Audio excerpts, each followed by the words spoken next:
അജ്മൽ, ഈ വിജയെ കൂടി ഈ സംഭവത്തിൽ പ്രതിയാക്കണം എന്നുള്ളൊരു ഹർജി കൂടി കോടതിയുടെ മുന്നിൽ വന്നിട്ടുണ്ടായിരുന്നില്ലേ? അമൃത, ഇപ്പോൾ ഈ വിഷയവുമായിട്ട് ബന്ധപ്പെട്ട പ്രധാനപ്പെട്ട 3 ഹർജികളാണ് ഇന്ന് മദ്രാസ് ഹൈക്കോടതി പരിഗണിച്ചിട്ടുണ്ടായിരുന്നത്. അതിൽ ഏറ്റവും പ്രധാനപ്പെട്ട ഒന്നാമത്തെ ഹർജി എന്ന് പറയുന്നത് FIR ഇട്ട് ഈ കേസിൽ 4 പ്രതികളെയാണ് ആദ്യമായി തമിഴ്നാട് പോലീസ് ഈ കേസിൽ ഭാഗവത്താക്കിയത്. അതിൽ ഏറ്റവും പ്രധാനപ്പെട്ട 2 പേരെന്ന് പറയുന്നത് TVKയുടെ സംസ്ഥാന നേതൃത്വത്തിൽപ്പെട്ട TVKയുടെ സംസ്ഥാന ജനറൽ സെക്രട്ടറിയും സംസ്ഥാന ജോയിന്റ് സെക്രട്ടറിയുമായിരുന്നു. ഇവർ 2 പേരും ഇന്ന് മുൻകൂർ ജാമ്യ ഹർജി തേടി ഹൈക്കോടതിയെ സമീപിച്ചിട്ടുണ്ടായിരുന്നു. ബാക്കി 2 പേർ ജില്ലാ നേതൃത്വങ്ങളിലെ നേതാക്കന്മാരാണ്. ഇവർ 2 പേരും നിലവിൽ പോലീസ് കസ്റ്റഡിയിലും അതോടൊപ്പം തന്നെ ജുഡീഷ്യൽ കസ്റ്റഡി പോലീസ് അറസ്റ്റ് ചെയ്യുകയും ജുഡീഷ്യൽ കസ്റ്റഡിയിൽ തുടരുകയുമാണ്.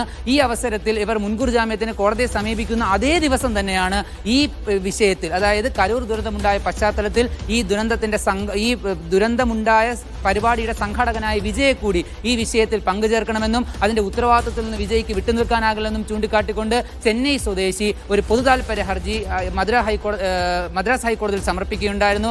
ആ ഹർജിയും പരിഗണിച്ച ഇതേ ദിവസം തന്നെയാണ് ഇപ്പോൾ ഈ വിഷയവുമായിട്ട് ബന്ധപ്പെട്ട് നിലവിൽ 3 ഹർജികൾ മദ്രാസ് ഹൈക്കോടതിയുടെ മുമ്പിലുള്ളതിൽ ഇപ്പോൾ ഓരോ ഹർജികളും ഹൈക്കോടതി പരിഗണിച്ചുകൊണ്ടിരിക്കുകയാണ്. അതിലിപ്പോൾ നിലവിൽ ഹൈക്കോടതിയുടെ ഭാഗത്ത് നിന്ന് ഉത്തരവുകൾ ഉണ്ടായിട്ടുള്ളതും ഈ പറയുന്ന CBI അന്വേഷണവുമായിട്ട് ബന്ധപ്പെട്ടാണ്. നിലവിൽ CBI അന്വേഷണം ആവശ്യപ്പെട്ടുകൊണ്ടുള്ള ഒരു ഹർജി, വിജയ്ക്കെതിരെ നടപടിയെടുക്കണമെന്നും വിജയ് കുറ്റകൃത്യത്തിന്റെ ഭാഗമാക്കി FIR ഉൾപ്പെടുത്തണമെന്ന് ആവശ്യപ്പെടുന്ന ഒരു ഹർജി, അതോടൊപ്പം തന്നെ TVKയുടെ ഭാഗത്ത് നിന്ന് ഒരു ഹർജി സമർപ്പിച്ചിട്ടുള്ളത്. ഈ വിഷയത്തിൽ 5 സ്ഥലങ്ങൾ ഞങ്ങൾ ഇതിനു മുമ്പ് പരിപാടി സംഘടിപ്പിച്ചിട്ടുണ്ടായിരുന്നു. അവിടെയൊന്നും ഈ തരത്തിലുള്ള ഒരു പ്രശ്നം ഉണ്ടായിട്ടില്ല. പക്ഷേ കരൂരിലേക്ക് വരുമ്പോൾ, നാമക്കല്ലിൽ നിന്നും കരൂരിലേക്ക് എത്തുമ്പോഴാണ് ഇത്തരത്തിലൊരു പ്രശ്നം ഉണ്ടായിട്ടുള്ളത്. അതിൽ കൃത്യമായൊരു ഗൂഢാലോചന നടന്നിട്ടുണ്ടെന്ന് ചൂണ്ടിക്കാട്ടിക്കൊണ്ട് TVK പ്രവർത്തകർ കൂടി ഈ വിഷയത്തിൽ ഒരു ഹർജി ഹൈക്കോടതിയിൽ സമർപ്പിച്ചിട്ടുണ്ടായിരുന്നു. കാരണം ചില ആളുകളില്ലാത്ത ഒഴിഞ്ഞ ആംബുലൻസുകൾ 10,000-കണക്കിന് മനുഷ്യർ നിൽക്കുന്ന വേദിയിലേക്ക് ഇടിച്ചു കയറ്റാൻ ശ്രമിക്കുന്നു. ഇതിനിടയിൽ വിജയ് ക്യാരമൻ മുകളിൽ നിന്ന് പ്രസംഗിക്കുമ്പോൾ അദ്ദേഹത്തിന്റെ അടുക്കലേക്ക് കല്ലുകളും ചെരുപ്പുകളും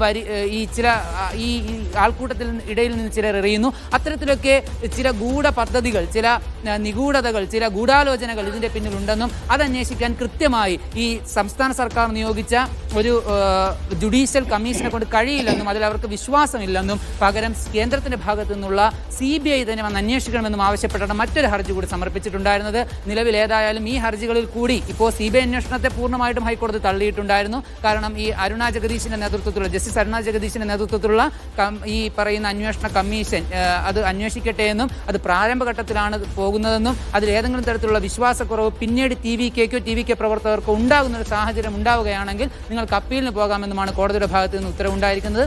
ആ വിധത്തിൽ ഈ 3 ഹർജികളും പരിഗണിക്കുമ്പോൾ സ്വാഭാവികമായിട്ടും ഇത് TVKയെ സംബന്ധിച്ചിടത്തോളം വളരെ പ്രധാനപ്പെട്ട വിധികളാണ്. അതിപ്പോൾ ഈ പറയുന്ന വിജയിയെ പ്രതി ചേർക്കണമെന്ന് പറഞ്ഞ് കോടതിയുടെ മുമ്പാകെ സമർപ്പിച്ച ഹർജിയിലായാലും ഈ ഒരു CBI അന്വേഷണം ആവശ്യപ്പെട്ട് സമർപ്പിച്ച ഹർജിയിലായാലും ഹൈക്കോടതിയുടെ ഭാഗത്ത് നിന്ന് നിലവിൽ ഏതായാലും TVKയ്ക്ക് ആശ്വസിക്കാൻ കഴിയുന്ന തരത്തിലുള്ള ഒരു വിധിയും ഇപ്പോൾ ഉണ്ടായിട്ടില്ല എന്ന് തന്നെ പറയണം. കാരണം ഈ ഗൂഢാലോചനയുടെ ഭാഗമായി ആദ്യം ഗൂഢാലോചന ആരോപിച്ച് വിജയുടെ ഭാഗത്ത് നിന്ന് ഉയർന്നു വന്ന സമയത്ത് ആദ്യമായി ഈ സംഭവം ഉണ്ടായി 4 ദിവസത്തിന് ശേഷം വിജയ് പ്രതികരണം നടത്തുമ്പോൾ ആദ്യം തന്നെ വിജയ് പറയുന്നത് ഈ വിഷയത്തിൽ ഒരു ഗൂഢാലോചന നടന്നിട്ടുണ്ട്, ദിവസങ്ങൾ കഴിയുമ്പോൾ ഇതിന്റെ കൂടുതൽ കാര്യങ്ങൾ വെളിപ്പെടുമെന്നൊക്കെയായിരുന്നു. ആ വിധത്തിൽ വിജയ് പറഞ്ഞ ആ ആരോപണങ്ങളൊക്കെ ഒരു തരത്തിൽ സാധൂകരിക്കുന്ന കാര്യങ്ങളായിരുന്നു യഥാർത്ഥത്തിൽ കഴിഞ്ഞ ദിവസങ്ങളിലൊക്കെ നമ്മൾ കണ്ടിട്ടുണ്ടായിരുന്നത്. ചില ദൃശ്യങ്ങൾ പുറത്തു വന്നിട്ടുണ്ടായിരുന്നു. വിജയ് പ്രസംഗിക്കുമ്പോൾ ചെരുപ്പെറിയുന്നു, കല്ലെറിയുന്നു. പക്ഷേ അതൊക്കെ കോടതിയുടെ മുമ്പിൽ യഥാർത്ഥത്തിൽ നിലനിൽക്കുന്ന ഒരു തെളിവായി മാറിയില്ല എന്ന് തന്നെയാണ് ഇന്ന് വരുന്ന ഓരോ കോടതിയുടെ ഭാഗത്തു നിന്നുള്ള ഓരോ കാര്യങ്ങളും ചൂണ്ടിക്കാട്ടുന്നത്. പ്രത്യേകിച്ച്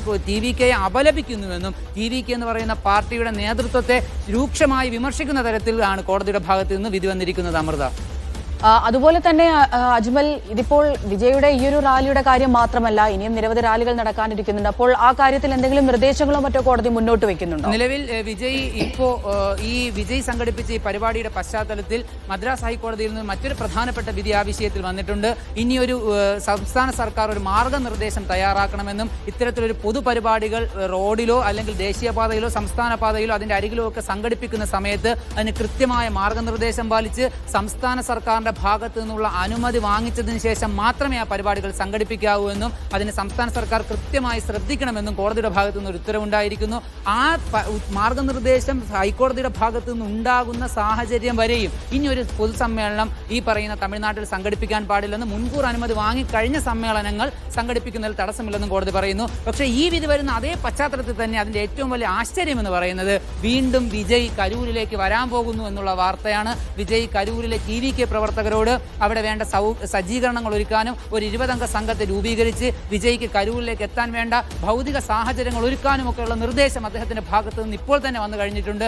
ഇനി കാരണം വിജയെ സംബന്ധിച്ചിടത്തോളം നമുക്കറിയാം TVK എന്ന് പറയുന്ന പാർട്ടി ഒരു ശൈശവ ദശ പോലും പിന്നിട്ടിട്ടില്ലാത്തൊരു പാർട്ടിയാണ്. അതുകൊണ്ട് തന്നെ TVK ഇനിയും മുന്നോട്ട് സഞ്ചരിക്കേണ്ടതുണ്ട്, ഇനിയും സംസ്ഥാന തെരഞ്ഞെടുപ്പിൽ നേരിടേണ്ടതുണ്ട്, സംസ്ഥാന തെരഞ്ഞെടുപ്പിൽ ഇറങ്ങി പ്രചരണം നടത്തേണ്ടതുണ്ട്. അതുകൊണ്ട് തന്നെ TVK ഇന്നലെ തന്നെ അതിന്റെ സൂചനകൾ നൽകി കഴിഞ്ഞിട്ടുണ്ടായിരുന്നു. ഒക്ടോബറിന്റെ അവസാന വാരമാകുന്നതോടുകൂടി വീണ്ടും ഈ പരിപാടികൾ പുനരാരംഭിക്കുമെന്നും, കാരണം ഈ ദുരന്തമുണ്ടായി വിജയ് ആദ്യ പ്രതികരണം നടത്തുമ്പോൾ തന്നെ പറഞ്ഞ ഒരു കാര്യം, ഞാനൊരു രാഷ്ട്രീയ പ്രവർത്തനം ഇവിടെ വെച്ച് അവസാനിപ്പിക്കാൻ പോകുന്നില്ലെന്നും ഇനിയും ശക്തമായി മുന്നോട്ട് പോകുമെന്നുമായിരുന്നു. അതിനെ ന്യായീകരിക്കുന്ന വിധത്തിൽ തന്നെ അദ്ദേഹം ഇനി ഒക്ടോബർ മുതൽ വീണ്ടും സജീവമാവുമെന്ന സൂചനകൾ ഇന്നലെ വന്നു തുടങ്ങിയതിന് പിന്നാലെ ഇന്നിതാ വിജയ് കരൂരിലേക്ക് ഉടൻ തന്നെ വരുമെന്ന വാർത്തകൾ കൂടി TVK പ്രവർത്തകർ പുറത്തുവിടുമ്പോൾ സ്വാഭാവികമായും വിജയ് എവിടെയും അവസാനിപ്പിക്കാൻ ഒരുങ്ങിയിട്ടില്ലെന്നും, കാരണം അദ്ദേഹത്തെ സംബന്ധിച്ചിടത്തോളം ഒരു അനിവാര്യമായ തിരിച്ചുവരവാണ് വേണ്ടത്. കാരണം ആ ഒരു രാഷ്ട്രീയ പാർട്ടി അതിൻ്റെ ശൈശവദശ പോലും പിന്നിട്ടില്ലാത്ത, അതിൻ്റെ പിച്ച വെച്ച് മാത്രം തുടങ്ങിയിട്ടുള്ള ഒരു രാഷ്ട്രീയ പാർട്ടി സ്വാഭാവികമായും ജനങ്ങളിലേക്ക് അവരുടെ ആശയങ്ങൾ, ആദർശങ്ങൾ, പ്രത്യയശാസ്ത്രങ്ങളൊക്കെ എത്തിക്കേണ്ടതുണ്ട്. അടുത്ത നിയമസഭാ തെരഞ്ഞെടുപ്പിലേക്ക് കടക്കുന്നതിന് മുന്നോടിയായി അവരുടെ യാത്ര അവർക്ക് എല്ലാ ജില്ലകളിലൂടെയും കടന്നു പോകേണ്ടതുണ്ട്. അതുകൊണ്ട് തന്നെ വിജയെ സംബന്ധിച്ചിടത്തോളം ഇങ്ങനൊരു യാത്ര വീണ്ടും പുനരാരംഭിക്കേണ്ടതും വിജയ്ക്ക് ഒരു തിരിച്ചുവരവ് വരേണ്ടതും അനിവാര്യമായ ഒരു സാഹചര്യത്തിൽ നിലവിൽ ഹൈക്കോടതിയുടെ ഈ മാർഗനിർദ്ദേശങ്ങളൊക്കെ പരിഗണിച്ചാകും ഇനി വിജയ് മുന്നോട്ട് പോകുന്നതെന്ന് നമുക്ക് പ്രതീക്ഷിക്കാം. അമൃത.